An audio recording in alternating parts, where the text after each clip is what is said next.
తరికిడగడదగదిగు తరికిడదగ తరికిడదుం తద్దీం తద్దింగిన్నత్తుం ధీం తద్దింగిన్నత్తుం ధీం తద్దింగిన్నత్తు తా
क्या देख रहे हो? कुछ नहीं, 7:30 बज गए हैं, चाय पी लें।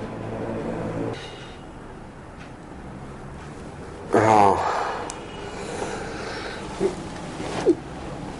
कल रात रिहर्सल से कितने बजे वापस आए? 3 बजे। अभी फिर जाना है। चाय। कम से कम नींद तो अपनी पूरी कर लिया करो। कितनी दूर है एग्जाम्स तुम्हारे? 1 महीने बाद। क्या देख रहे हैं?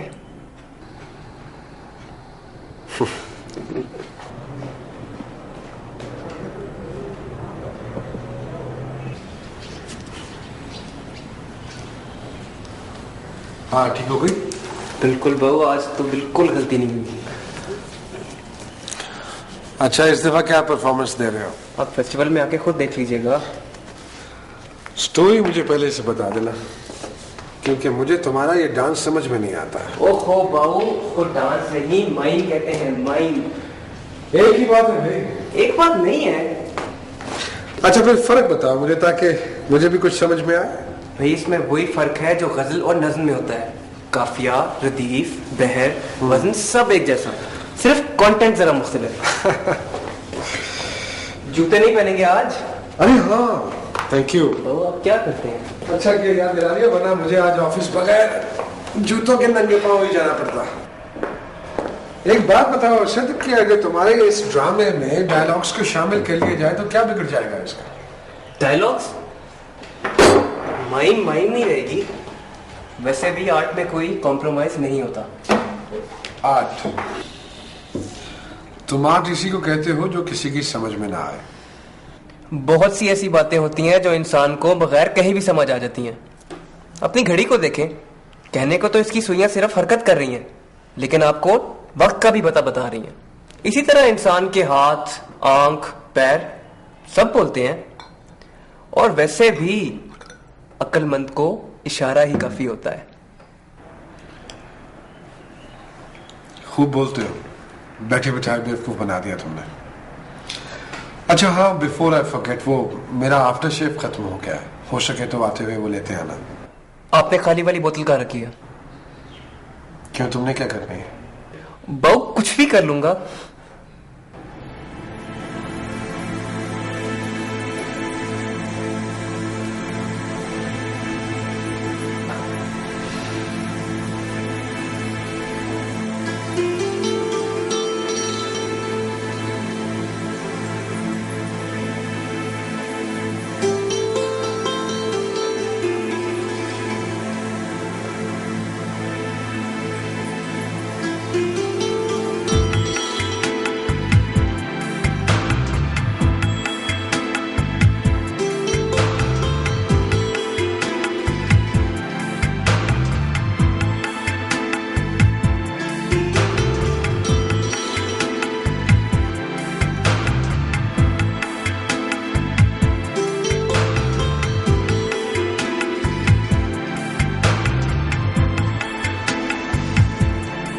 तुम्हारा ध्यान किधर है? जहां मैं हूं वहीं।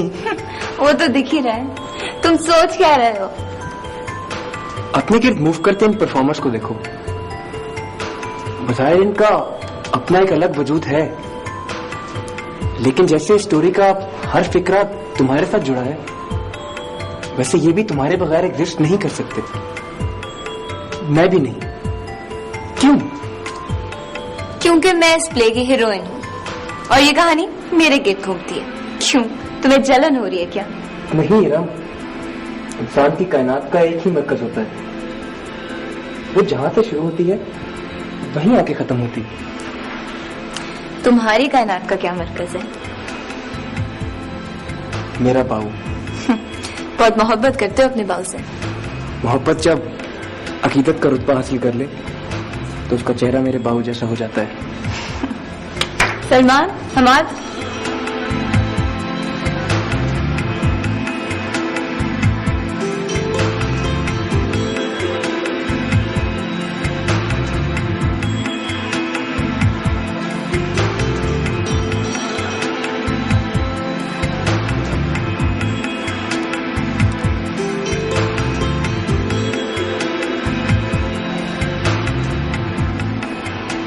इरम, तुम्हें पता है मैं 10 साल का था जब मेरे अम्मी बाबा मुझे छोड़ के चले गए।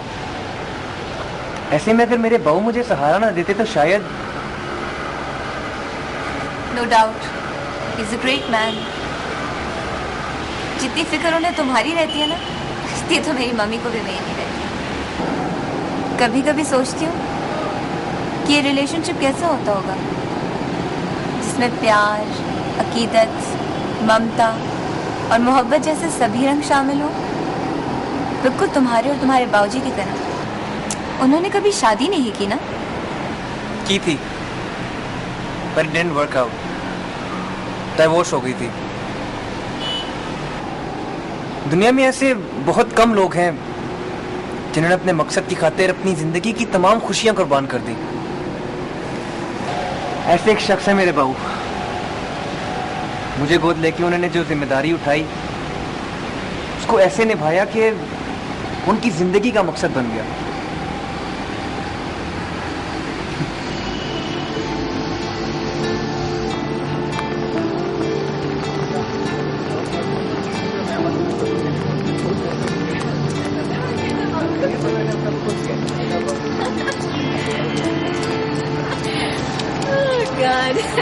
अच्छा ये तुम मुझे पकड़ाओ। You two are really out of this world. पता है, जितनी मोहब्बत तुम अपने बाबूजी से करते हो ना, इतनी तो कोई अपने सगे माँ बाप से भी नहीं करता। सच पूछो तो मुझे जलन होती है। जलन? किस बात से? असद, तुम्हारी इस कायनात जिसका बकौल तुम्हारे सेंटर तुम्हारे बाबूजी हैं, इसमें मैं कहाँ हूँ? राम, ये कैसा सवाल है? मुझे पता था तुम जवाब नहीं दोगे। मेरी बात मानो। बोलो। तुम अपने बाबूजी से कहो कि वो शादी कर लें। वैसे उनकी एज क्या होगी? अराउंड 40 ना? 41। बात तो तुमने मेरे दिल की है। देखो सर, मैं नहीं चाहती कि जिस तरह से उन्होंने तुम्हारी परवरिश को अपनी जिंदगी का मकसद बना सब कुछ तर्क कर दिया, उसी तरह उनकी खिदमत को तुम अपनी जिंदगी का मकसद बना के, तुम समझ रहे हो? You are so selfish. अच्छा, एक आखिरी बात, अगर मैं पूछूं कि तुम्हारी इस कायनात में तुम खुद कहाँ?